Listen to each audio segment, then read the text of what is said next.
O mensalão. A grande farsa. E o papel da imprensa. Hoje vamos entender a história. Vamos olhar para o passado recente do Brasil e comparar as narrativas criadas na época com os fatos que conhecemos hoje. É um processo necessário para sair da superfície e compreender como a opinião pública é construída, moldada e, muitas vezes, manipulada. No Brasil, como temos acompanhado ao longo das décadas, existe um padrão que se repete. Primeiro, a imprensa cria uma narrativa. Ela levanta fatos, seleciona o que vai destacar, constrói personagens, define heróis e vilões, e usa essa narrativa como instrumento político. Tudo isso enquanto opera com concessões públicas, financiada em grande parte por verbas de publicidade governamental, dinheiro público. Vamos olhar especificamente para o caso que ficou conhecido como Mensalão, que estourou em junho de 2005. A narrativa inicial foi devastadora.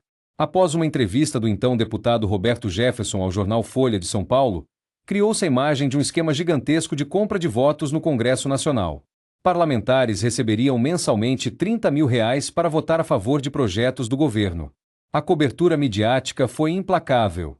Telejornais, revistas e jornais dedicaram anos a essa história. A ação penal 470 no Supremo Tribunal Federal virou um espetáculo transmitido ao vivo, com heróis e vilões definidos previamente pela mídia.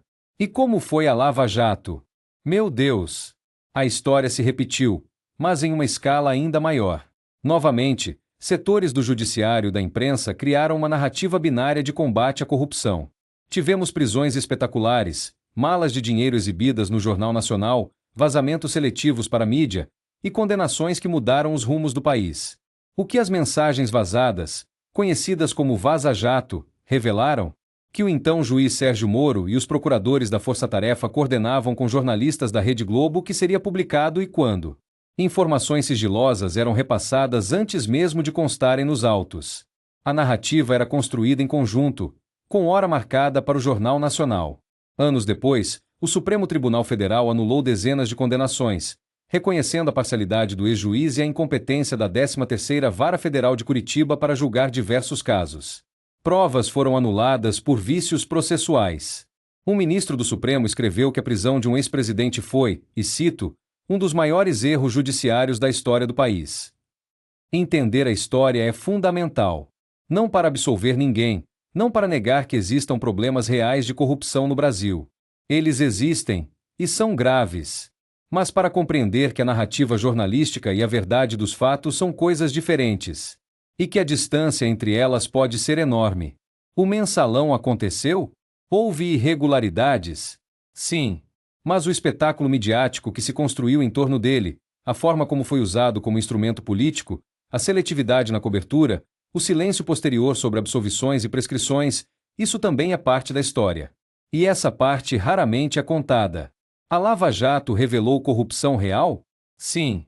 Mas também revelou, com o tempo, abusos processuais, parcialidade judicial, coordenação com a mídia e motivações políticas que iam muito além do combate à corrupção. E essa parte também raramente é contada com a mesma intensidade. Busque os fatos. Todas as versões. Questione as narrativas. E tire suas próprias conclusões. Mas a justiça caminha mais lenta, muito mais lenta do que as manchetes. E a reconstituição da verdade fica a dever, pois raramente é dado o mesmo espaço para corrigir uma narrativa que se provou exagerada, incompleta ou distorcida com o tempo. Qual foi o resultado final? Os fatos. 20 anos depois, dos 38 réus iniciais, 24 foram condenados. Mas hoje, nenhum permanece preso. Muitos tiveram suas penas extintas por indultos. Outros foram absolvidos pelo próprio Supremo Tribunal Federal anos depois do linchamento público. Em 2014, o tribunal aceitou os embargos infringentes e absolveu 8 condenados do crime de formação de quadrilha, um dos pilares da narrativa original. A pena de um dos réus foi extinta por prescrição, reconhecida pelo próprio Ministério Público Federal. Condenações que pareciam definitivas se desfizeram no tempo. Mas a imprensa que passou anos construindo a narrativa do escândalo dedicou quantas páginas, quantos minutos de telejornal, para contar essa história ao contrário? A resposta é, muito menos. Quase nada. A fake news institucionalizada nunca recebe o mesmo espaço que a notícia original. A pesquisadora Fabiana Alves Rodrigues, juíza federal e cientista política, após analisar todas as peças processuais da Lava Jato entre 2014 e 2016, concluiu que a operação era vulnerável à sua própria superexposição mediática. Manter a narrativa pulsante assumiu a prioridade, por vezes ao custo de navegar em zonas cinzentas da lei.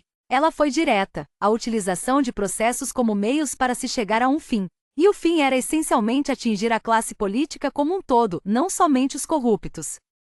O cientista político Fábio de Sá e Silva, professor da Universidade de Oklahoma, documentou como ideias antidemocráticas encontraram vazão nas interações entre os procuradores e seus seguidores nas redes sociais já em 2017 e 2018. A operação foi deslegitimada por seus próprios operadores. Não era sobre corrupção, resumiu. Como pode um país resistir a uma imprensa que opera dessa forma? Que cria narrativas com a força de um tsunami e depois, quando os fatos mostram uma realidade diferente, simplesmente muda de assunto? Que opera com concessões públicas, vive de publicidade governamental e se apresenta como guardiã da democracia?